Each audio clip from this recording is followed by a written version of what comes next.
This bike has the potential to change gravel bikes as we know it. Today we'll explore this unique design feature that could revolutionize our expectation of gravel bikes.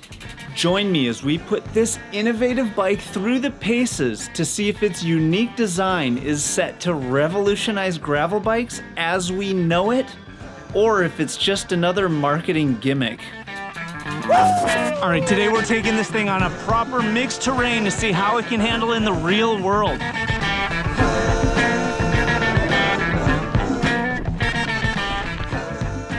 So what are your initial impressions of that bike?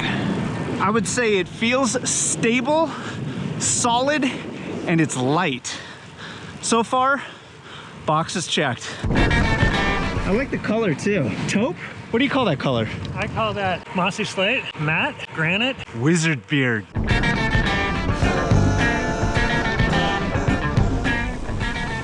This thing definitely feels at home in the single track as well, but it does lean a little bit more all road, pave. So currently this rig is set up in the more off-road or gravel configuration, which ties into the crazy innovative part of this bike, which I'll explain in just a minute.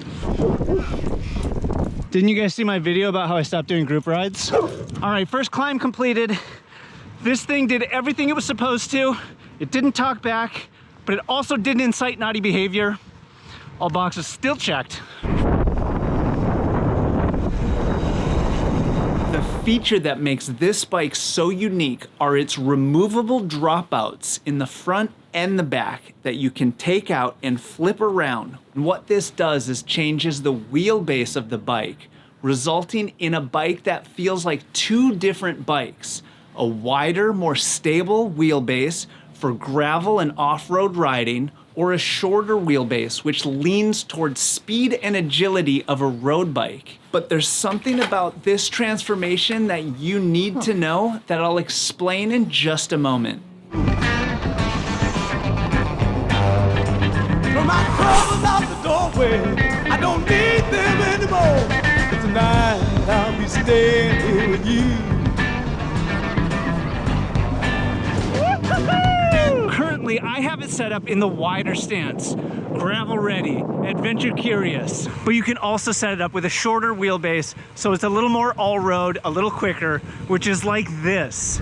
These tabs are not perfect. Every time you take the front wheel off, the tabs fall out. And if you want to flip the tabs around, you have to readjust the brakes by pulling the mounting hardware off and flipping it around, putting it back on the bike.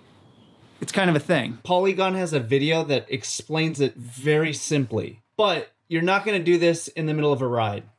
I mean, you could, but nobody's going to do that. Initiate all road mode. What the hell? It's still not working. I guess there's more adjusting needed than I suspected. The second largest cog and then move over. Oh yeah, that's a B-gap culprit right there. I did it. Note, the B-gap adjustment suggestion was not on the Polygon video.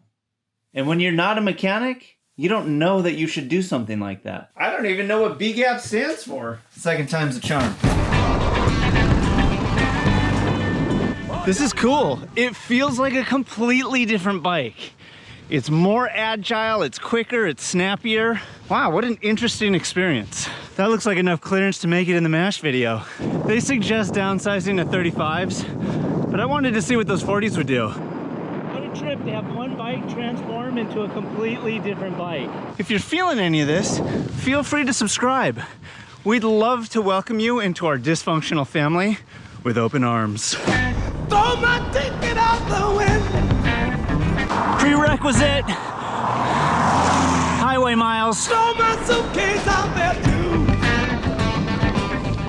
All right, so what am I working with on this bike? This is a Polygon Tambura. It's a carbon fiber rig that lands somewhere between a gravel bike, an endurance bike, and an all-road bike. It's set up with SRAM Apex 1x12, hydraulic disc brakes, Novatec carbon wheels. It comes stock with Rail Frenzy 700x40s with a limiting factor of a max tire size of 45. It's got more mounts than you know what to do with, and this configuration is called the G7, which comes in just over $2,500. And it also says that it can accommodate fenders, which in the back, got it. I see the eyelets, perfect. In the front, I don't know how you're supposed to do this. There's no mounting holes on the fork whatsoever. The stock saddle, I don't like at all, so I swapped it with something I do. Hey, who actually runs a stock saddle? Fully built up with bottle cage and pedals, this thing weighs in at just under 22 pounds. That's great.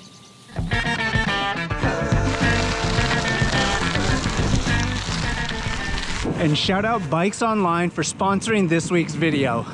They wanted to send this bike through to get my honest take, so that's what we're doing.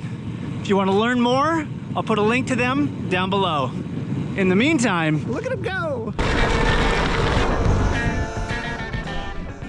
As you can see, the flip chips aren't without their foibles, but stay tuned as I give a proper report to see what I ultimately think of this rig in a little bit. I gotta get my ass out of this ride first. Throw my suitcase out the window. You can throw that ticket out there. This bike, this is the middle build option. It comes with carbon hoops, which is really helping today. Helping me get a little bit further with just a bit less energy. It's really appreciated. If you can go for them, I highly suggest it. Yeah. I don't wanna leave. No. I'm getting close to that bonking zone. My legs are dying. My battery's running on empty, but I'm loving this bike.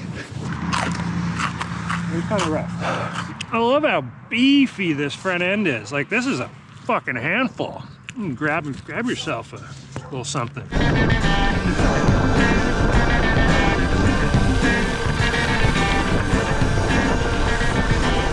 Now that is a descent. Woo!